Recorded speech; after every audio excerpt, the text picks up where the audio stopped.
জানুয়ারি মাস পড়তেই আশেপাশে কেমন যেন একটা পিকনিক উৎসব শুরু হয়ে যায়।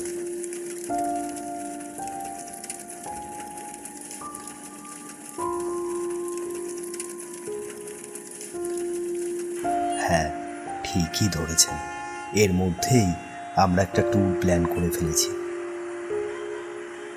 আমরা বলতে আমি, অয়ন আর ওর বান্ধবী নবনীতা।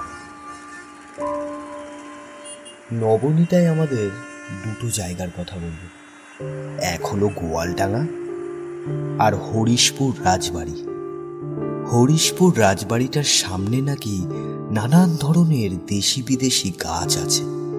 রাজা হরিশচন্দ্র স্বয়ং নাকি ওই বাগানটা তৈরি করেছেন। তিনি গাছ খুব ভালোবাসতেন, তাই নানান দেশ থেকে বিভিন্ন ধরনের গাছ সংগ্রহ করে বাগান করেছেন। বাগানটার শেষেই গঙ্গার ঘাট, আর সেখানেই টুরিস্টরা খাওয়া দাওয়া করে। রাজবাড়িটার যদিও দেখার মতো কিছুই নেই, কিন্তু ওই গাছগুলো দেখার জন্যই সবাই ওখানে যায়। আরও শুনলাম রাজবাড়িটার নাকি ভুতুড়ে বদনাম আছে।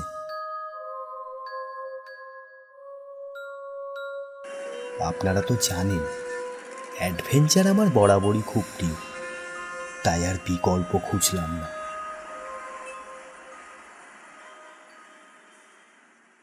পরদিন সকাল 7টায় তিনজনে অয়নের গাড়িতে করে হরিশপুরের উদ্দেশ্যে রওনা হলাম।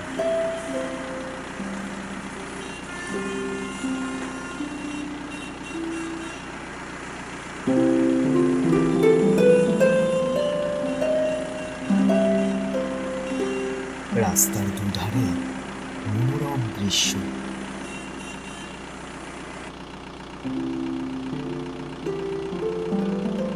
এত সকালে বেরোনোর কারণেই কেউই কিছু খেয়ে আসেনি, তাই খিদেটাও বেজায় পেয়েছে।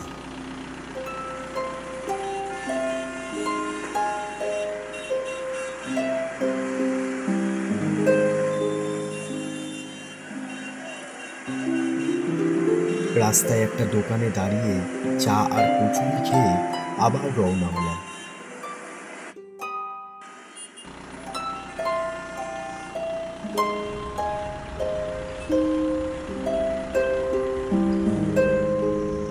রাজবাড়িতে পৌঁছে ঘড়িতে দেখলাম 9টা বাজে। এরই মধ্যে আরেক দল টুরিস্ট এসে পৌঁছেছে।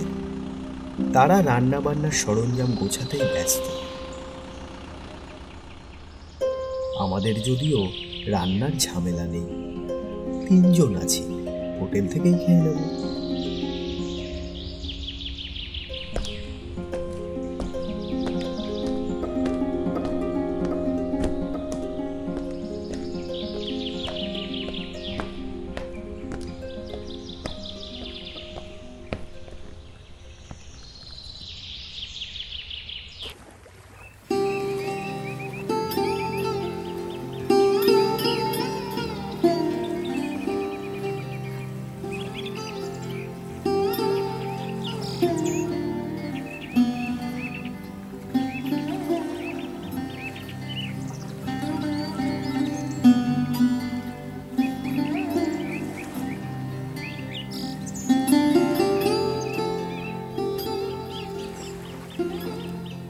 জায়গাটা বেশ ভালোই, তাই না? তাছাড়া একসাথে কত ধরনের গাছ দেখলাম বলতো। জানিস, টুরিস্টরা বলছিল রাজা হরিশ্চন্দ্র নাকি খুব সাধারণভাবে থাকতেন। তিনি বিলাসিতা ছেড়ে বেশিরভাগ সময়টাই নাকি নেচারের সাথে কাটাতেন। তারা ঠিকই বলেছিল।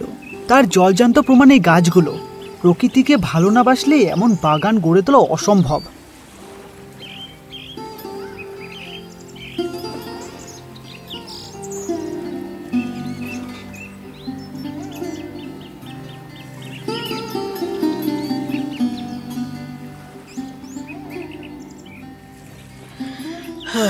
নে এবার ওঠ, অন্ধকার তো হয়ে এলো, চল হোটেলে ফেরা যাক। আর হ্যাঁ, ভূতের ব্যাপারটা ভুলে যাস না। সে কি অয়ন, আমি যে লাগেজ ভর্তি করে ক্যাম্প ফায়ারের জিনিসপত্র নিয়ে আসলাম, আমার কতদিনের শখ এরকম একটা জায়গায় ক্যাম্প ফায়ার করার। আমি কোনো কথা শুনবো না, আমি একাই থাকবো, তোরা চলে যা। ওর জেদের কাছে অয়নকে হার মানতেই হলো। সবাই মিলে ধরাধরি করে ক্যাম্প ফায়ার শুরু করলাম। তাহলে আলটিমেটলি আমার ইচ্ছাটা এতদিনে পূরণ হলো। থ্যাংক ইউ রে। আমাদের কাছে কিছু স্ন্যাক্স ছিল, ওগুলো বার করে খেতে খেতে গল্প করতে লাগলাম।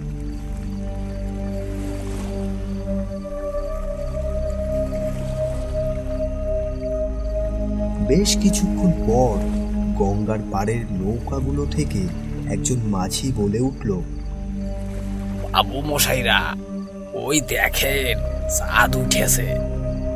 ভরা পূর্ণিমায় এখন গঙ্গার মাঝে চন্দ্র দর্শন সাগরের থেকে কিছু কম নয়। যাবেন নাকি? ভাড়া নিয়ে ভাবতে হবে না, যা মন চায় দেবেন। ভাবলাম প্রস্তাবটা মন্দ নয়, নতুন একটা অভিজ্ঞতা তো হবেই। আমরা তিনজনেই নৌকাতে উঠে বসলাম। মাঝি গুনগুন করে একটা গান ধরে নৌকা নিয়ে এগোতে থাকল।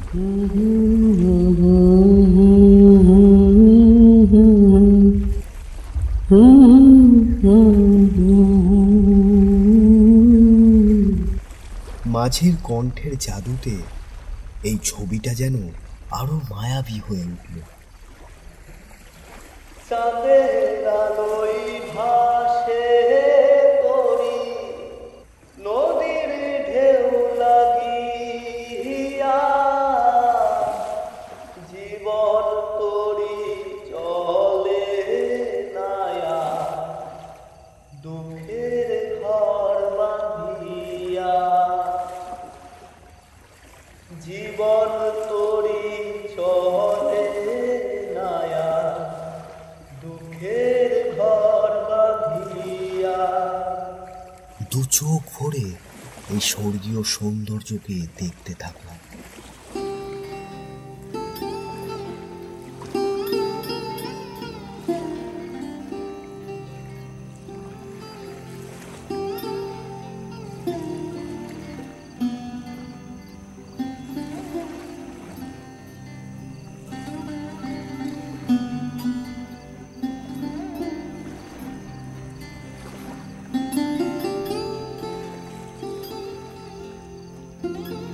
কতক্ষণ যে কেটে গেল সে খেয়াল নেই।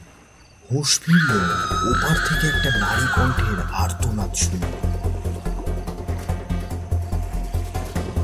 মাঝিকে বললাম, কি কি ব্যাপার বলো তো? চলো তো দেখে আসি। না না বাবু, ওদিকে যাওয়া নিষেধ আছে। মানে? তুমি তো শুনতে পেলে কোনো মহিলা বিপদে পড়েছে। ও যদি সত্যি হইতো তাহলে যেতাম, কিন্তু ও তো রক্ত মাংসের মানুষ না বাবু। ও, তুমি ভূতের কথা বলছো? মাঝি ভাই, আমরা শহরের ছেলেমেয়েরা ভূত টুত বিশ্বাস করি না। তাছাড়া এখন আমরা তোমার নৌকার যাত্রী, তাই আমাদের অনুরোধ তো ফেলতে পারবে না।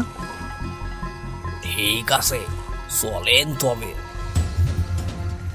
রক্ষা করো ঠাকুর, রক্ষা করো, রক্ষা করো।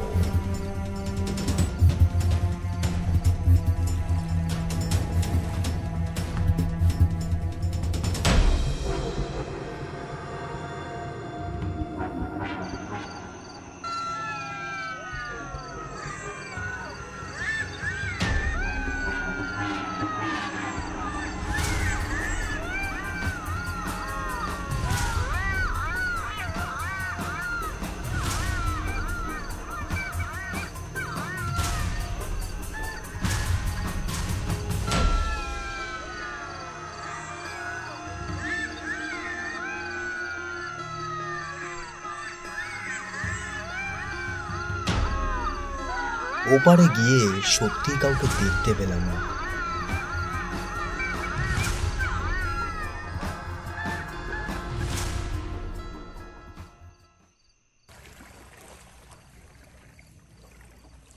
হতাশ হয়ে ফিরে আসছি।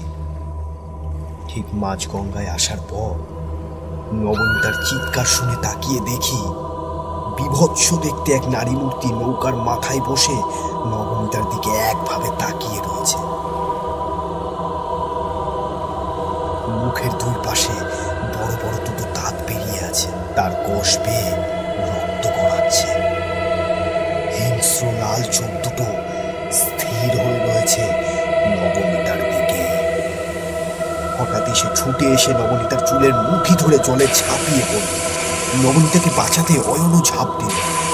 আমি আর কিছু ভাবতে পারলাম না। জ্ঞান হারাবার আগের মুহূর্তে শুনতে পেলাম মাঝি বলছে, হ্যাঁ তবে রে দেখাচ্ছি মজা। সুজন মাঝি নৌকো থেকে আজ অব্দি কেউ ডুবেনি। জ্ঞান ফিরলে দেখি নবনীতা আর অয়ন দুজনেই বেঁচে আছে। উঠে বসে মাঝিকে জিজ্ঞেস করলাম, কি কি কি ব্যাপার বলো তো? ওই ভয়ঙ্কর রাক্ষসীটাকে? কে এটা ঠিক বলতে পারবো না, তবে লোকের মুখে শুনেছি ওর নাম তন্দ্রা। ও রাজাকে খুব ভালোবাসতো, কিন্তু রাজা বিনোদিনীকে বিয়ে করায় তন্দ্রা আত্মহত্যা করেছিল। তারপর থেকেই জ্বালাতন করে বেড়ায়। শুনেছি পুরুষ মানুষকে বাগে পেলে ভয় দেখিয়ে ছেড়ে দেয়, কিন্তু মেয়ে মানুষকে বাগে পেলে মেরে ফেলে। বাবুরা, ভোর হইতে চলল, এবার যে ঘরে ফিরতে হবে। আমরা কিছু বলার আগেই মাঝি হন হন করে চলে গেল। ভোরের আলো ফুটতে সব গুছিয়ে নিয়ে আমরাও বাড়ির পথ ধরলাম। অয়ন আর আমি থাকলে আরো একদিন থাকতাম, কিন্তু ভয়টা ছিল নবনীতাকে নিয়ে, তাই আর দুঃসাহস করলাম না।